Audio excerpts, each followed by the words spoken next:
여러분 안녕하십니까? 여수 MBC 뉴스투데이입니다. 여순사건 특별법 제정을 촉구하는 자전거 국토순례 행사가 열렸습니다. 나흘 동안 유적지를 돌아보고 전국의 여순사건을 알리기 위해서입니다. 조희원 기자가 취재했습니다. 이른 아침 노란 조끼를 입은 사람들이 시청 앞 공터에 모였습니다.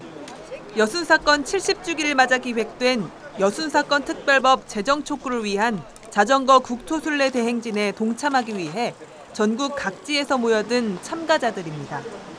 잘못된 역사, 잊혀진 역사가 바로 여순 항쟁이라고 뒤늦게 알았습니다. 그래서 바로잡는 역사에 동참하고자.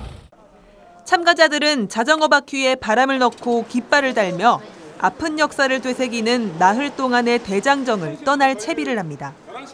여러분들이 어떤 역사적인 길들을 가고 있는지를 되새겨 주셨으면 고맙겠습니다. 여순 특별법을 군인과 경찰, 민간인 등 수많은 국민의 목숨을 앗아갔던 여순 사건. 피해자에 대한 정확한 조사는 아직 이뤄지지 않았지만 전남 동부 지역은 물론 전북과 경남 등 전국 37개 시군에서 피해자가 발생한 것으로 추정되고 있습니다. 100여 명의 참가자로 구성된 순례단은 여수를 출발해 순천에서 출정식을 하고 구례, 전주, 대전 등 전국의 여순 사건 주요 피해지를 돌아볼 예정입니다. 참가자들은 70년 동안 외면받았던 이야기를 널리 알리겠다는 각오를 다집니다. 저희가 자전거 대행진을 함으로써 좀 이걸 서울로 끌고 나가고 전국으로 좀 전국화시킨다고나 할까? 그래서 지난 70년 동안 왜곡됐던 역사를 우리 국민들이 조금씩 알았으면 좋겠다. 그런 작은 염원 담아서 진행하게 됐습니다. 총 길이 440km에 이르는 이번 대장정은 오는 20일 서울 광화문 광장에서 열릴 위령제를 끝으로 막을 내릴 예정입니다. MBC 뉴스 조희원입니다. 여순사건 70주기 합동추념식에 경찰 유족회가 참여하지 않을 전망입니다. 여수시 등에 따르면 오는 19일 여순사건 70주기 추념식이 열릴 예정인 가운데 경찰 유족회는 경호회가 주최하는 별도의 추모제에 참석하기로 잠정 결정했습니다. 김상철 여수경찰서장도 합동추념식에 참석하지 않고 경호회 주최 추모제에 참석할 예정입니다. 한편 70주기 추모사업추진위원회 측은 양측 유족들이 함께 참여할 수 있도록 막판까지 협의를 진행할 예정이라고 설명했습니다. 전남도 교육청이 교육참여위원회 구성에 앞서 지역민들의 의견 수렴에 나섰습니다. 도교육청은 어제 순천대에서 지역민과 교직원 등 500여 명이 참석한 가운데 공청회를 열고 도내 22개 시군의 다양한 요구를 교육행정에 반영하기 위해 교육참여위원회 조례를 제정하고 도의회 의결을 거치도록 하겠다고 밝혔습니다. 이번 공청회는 지난 15일 전남 서부권에 이어 두 번째로 열렸으며 도교육청은 공청회 결과를 정리해 이번 달 말 관련 조례안을 도의회에 제출할 계획입니다. 순수 국내 기술로 개발한 한국형 발사체 누리호의 시험 발사체가 조만간 고흥 나로 우주센터에서 발사됩니다. 그런데 이 시험 발사체가 무엇이고 한국형 발사체 개발 과정에서 어떤 의미를 갖는지 헷갈리는 분들이 많으실 텐데요. 최효식 기자가 정리해드립니다. 1초 발사. 2013년 나로 성공 발사 이후 5년 9개월 만에 같은 발사대에서 한국형 발사체 시험 발사체가 발사됩니다. 2010년에 시작된 한국형 발사체 개발의 핵심은 75톤급 액체 엔진의 자체 개발.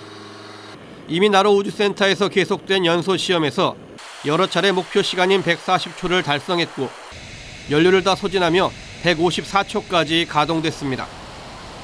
이미 우리는 자체 엔진 개발에 성공한 겁니다. 결국 시험 발사체는 이 엔진을 실제로 날려보는 것에 불과해서 성공과 실패를 논할 필요가 없습니다. 때문에 시험 발사 무용론도 많았습니다.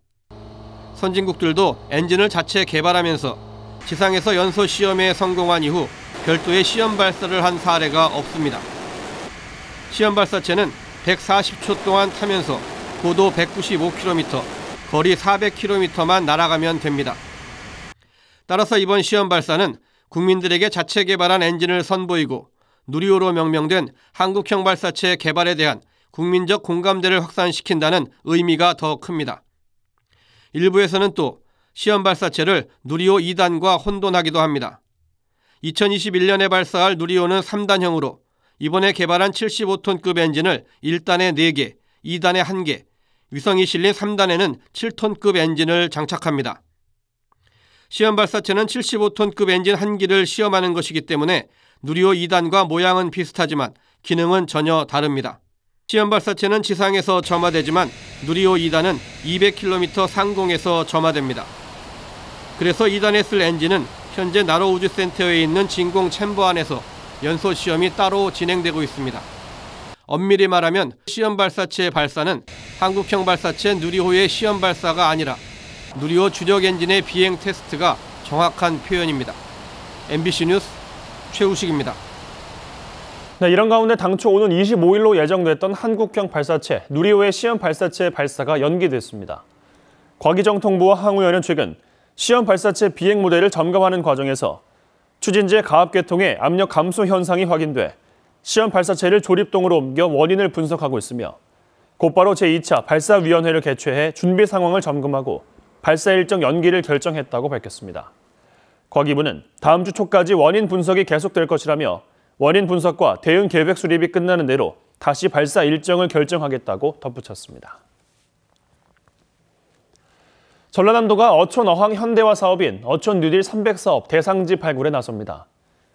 어촌 뉴딜 300 사업은 생활 밀착형 사회 간접 자본 확충을 위해 내년부터 2022년까지 전국적으로 3조 원, 사업지구 한 곳당 100억 원을 들여 지방의 어촌과 어항을 대대적으로 정비하는 사업입니다. 전남도는 특히 전국에서 어항이 가장 많은 지역인 만큼 내년 1차 공모 70곳 가운데 40% 이상 유치를 목표로 하고 있습니다.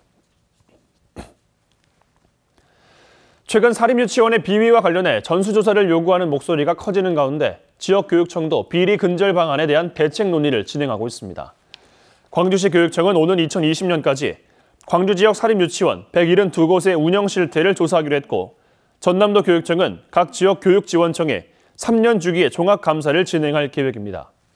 최근 공개된 전국 사립유치원 감사 결과 자료에 따르면 광주는 6개 유치원에서 43건, 전남은 99개 유치원에서 318건의 비위가 적발됐습니다. 전국적으로 시험 문제 유출 사건이 잇따르고 있는데 교육당국은 무방비였습니다. 매번 관련 대책을 내놓고 있지만 소잃고 외양간도 못 고치면서 학교에 대한 신뢰가 흔들리고 있습니다. 김양훈 기자가 취재했습니다. 고등학교 시험 문제 유출 사건은 이번이 처음이 아닙니다. 지난 7월 광주, 8월에는 서울에서 시험지 유출 사건이 발생했습니다. 그런데 2달 만에 목포에서 중간고사 시험 문제가 또 유출됐습니다. 올 들어 벌써 3번째, 최근 5년 동안 13차례나 발생했습니다. 학부모들의 불신은 커지고 있습니다. 근데 그 학교가 그냥 수면 위에 떠올라서 언론에 나왔다 뿐이지 그것뿐이겠어요. 다른 학교도 지고 있으면 당연히 뒤로 다 돌려 뺄 수 있는 거라 그 내신을 믿을 수 있을지. 시험 문제 유출은 개인의 일탈뿐만 아니라 일선 학교와 교육청의 관리 부실도 큰 문제입니다. 문제가 터질 때마다 교육당국은 시험지 관리를 철저히 할 것을 일선 학교에 지시했습니다. 하지만 학교 교사연구실은 학생들이 자유롭게 출입할 수 있었고 컴퓨터 보안 장치도 취약했습니다. 전국 고등학교 시험지 보관시설의 CCTV 설치율은 절반에도 미치지 못하고 있습니다. 대입 전형에서 수시 비중이 늘면서 학생부 내신 점수 영향력이 갈수록 커지고 있는 상황. 성적 지상주의와 입시 위주 교육도 잊을만 하면 터지는 시험지 유출 사건의 원인입니다. 이것은 개인의 일탈 행위에도 문제가 있지만 또 이런 문제가 발생할 수밖에 없는 지금의 대학 입시 제도가 더 근본적으로 문제가 있다고 생각합니다. 한편 장의국 교육감은 광주 시험지 유출 사건이 터지자 일주일 만에 사과했습니다. 하지만 전남교육청은 목포 시험지 유출 사건이 갈수록 커지고 있지만 아직 어떠한 공식 입장도 내놓지 않고 있습니다. MBC 뉴스 김양훈입니다. 허석 순천시장의 신문발전기금 유용 의혹 사건을 이송받은 전남지방경찰청이 철저하게 수사하겠다고 밝혔습니다. 최관호 청장은 어제 수사를 하고 있던 순천경찰서에서 어떤 결과가 나오더라도 의구심이 남을 수 있어 사건을 지방청으로 이송했다며 논란이 된 식사 자리에 대해서는 의례적인 기관장 모임으로 판단했습니다. 허석 시장은 지난달 17일 순천의 한 주택에서 이사모 순천경찰서장 등 기관장들과 함께 저녁 식사를 한 사실이 알려져 부적절했다는 지적을 받고 있습니다. 한복 문화 주간을 맞아 전통 한복의 대중화를 위한 이색 행사가 지역에서 열리고 있습니다. 오는 21일까지 순천문화건강센터와 창작예술촌 등에서 열리는 이번 행사에서는 한복을 주제로 한 예술 무대를 비롯해 다양한 문화 행사가 마련됐으며 관내 한복 명인들의 작품과 영화 의상도 전시돼 방문객들의 관심을 모으고 있습니다. 한복 문화 주간 행사는 지난 2014년부터 서울에서 개최돼 왔지만 올해부터 지역과 연계해 순천과 전주 등 전국 10곳의 도시에서 함께 진행됩니다. 오늘 새벽 설악산에서는 첫눈이 내렸습니다. 비가 눈으로 바뀌면서 약 1cm가량 내렸는데요. 작년보다는 16일가량 빨랐습니다. 동해안 지방은 내일 아침까지 80mm 이상의 많은 비가 내리겠고요. 서울 등 중부와 경북 내륙 지방으로도 오늘 오후 한때 비가 조금 오겠습니다.